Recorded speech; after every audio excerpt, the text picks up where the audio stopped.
Hello everyone, this is Adhish. I'm a grade 10 student from Mumbai.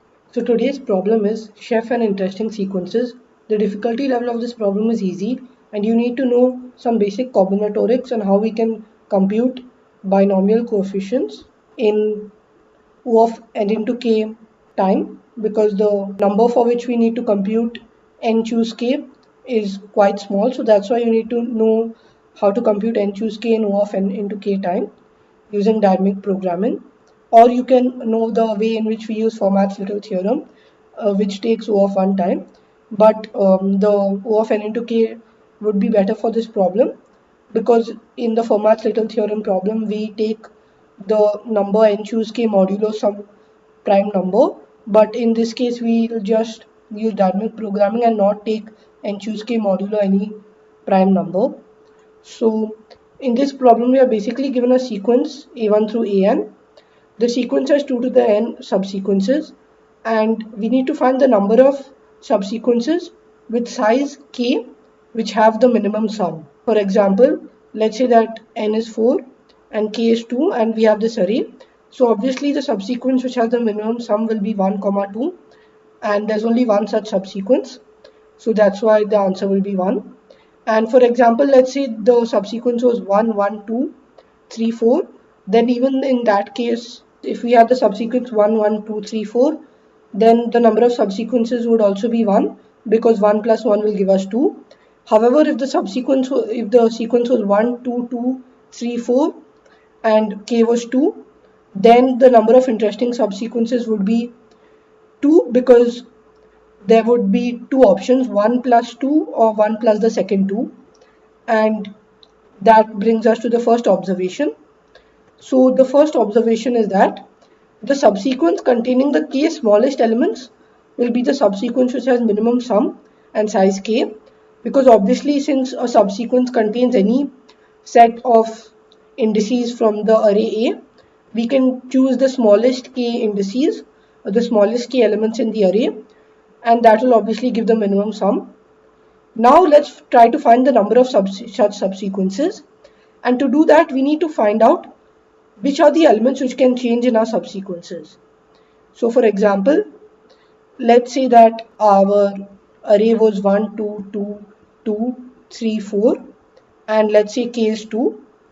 Then notice that the element 1 should remain as 1 because we need 1 plus 2, but the 2 can be there from any of these three. And that's why there are three options. So the answer is 3. However, if we have the array 1, 1, 1, 2, 2, 3, 4 for example, and k is 2, then notice that again the element 1 plus 1 will be our subsequence, and there are three choose 2 ways of choosing the 1. So again the answer is 2. And in general, if we consider some arbitrary sequence of numbers, and let's say that k is 3 for example, then it's going to be the case that only the largest element will have some option and the elements before the largest element will be fixed.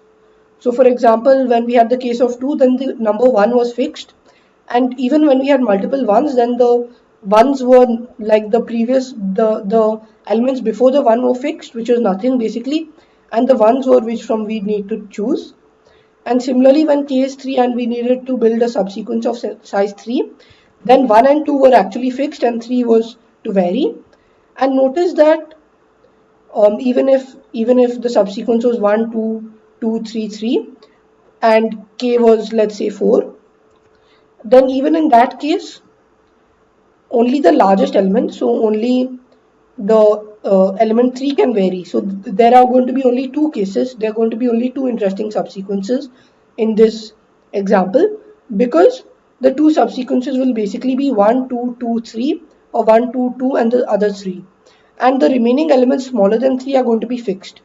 So that's the key observation from the second step, and based on that key observation we realize that only the number of occurrences of the largest element in the subsequence, so only the number of occurrences of 3 for example are going to vary.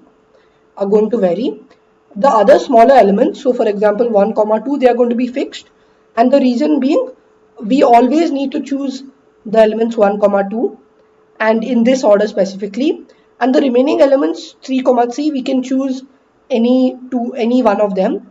Or let's give another example to understand this better. So let's say that the sequence was 1 comma 1 comma 2 comma 2 comma 2 comma 3 comma 3 comma 3, and let's say that k was 7.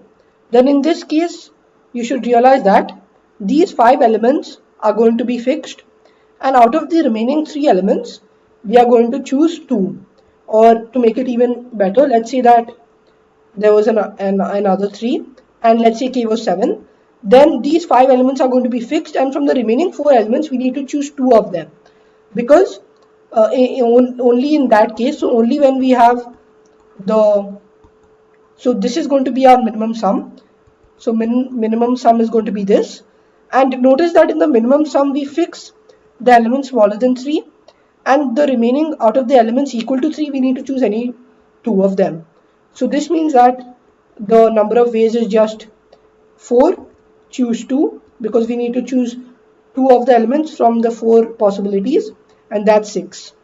So in general you can clearly see that if we let count to be the number of occurrences of 3, or count is the number of occurrences of the largest element, and if we choose let's say some number x to be the number of occurrences of 3 inside the minimum summation, or basically x to be the number of occurrences of the largest element inside the minimum sum, then the answer is just going to be count choose x. And we can verify that even in the previous examples which we did. So for example, when we had this term, so when we had this array of size 7, and when we had so n is 7, the array is this, and k is equal to 5, or k is equal to 4. So in that case, when k is equal to 4, this is going to be the minimum sum. X is going to be 3, x is going to be 1, because 3 occurs only once in this summation, and count is going to be 2 because 3 occurs twice, and this means that the answer is 2 because 2 choose 1 is 2. And hence we can see from some examples, and you can check the written editorial for formal proof, why the answer is just going to be count choose x. And now I'll show you the code implementing the same idea. So in the code, I take in the value of n and k for each test case. I take in the array A, I sort it in increasing order so that I can easily access the kth smallest elements. Then the minimum sum is going to be 0, and the minimum sum will basically be the sum of the first k elements in the sorted order. Then I also store the maximum element, the number of occurrences of the maximum element in the whole array, and the number of occurrences of the maximum element in the first k elements or in the subsequence. So let's say that count is the number of occurrences in the whole array, and x is the number of occurrences in the first k elements. Then we realize that from 1 to n, if ai is equal to the maximum element, then we'll increase count by 1. And then for the elements, for the indices going from 1 to k, which represents the, so these are the k smallest elements in the array, and these are actually the elements in the interesting subsequence, in an interesting subsequence. And an interesting subsequence is basically a subsequence of size k whose sum of elements is minimized. So if a of I is the maximum element in the interesting subsequence, then we increase x by 1. And notice that the final answer is just going to be binomial of count choose x. So to do that, we need to use the DP method of computing binomial coefficients. So for that we use a 2D DP count cross x. So count plus 1 cross x plus 1, and we compute the DP values for I going from 0 to count and j going from 0 to x, and we use the normal DP method to compute the binomial coefficients, and in the end we print count choose x, because like that's exactly what I just said.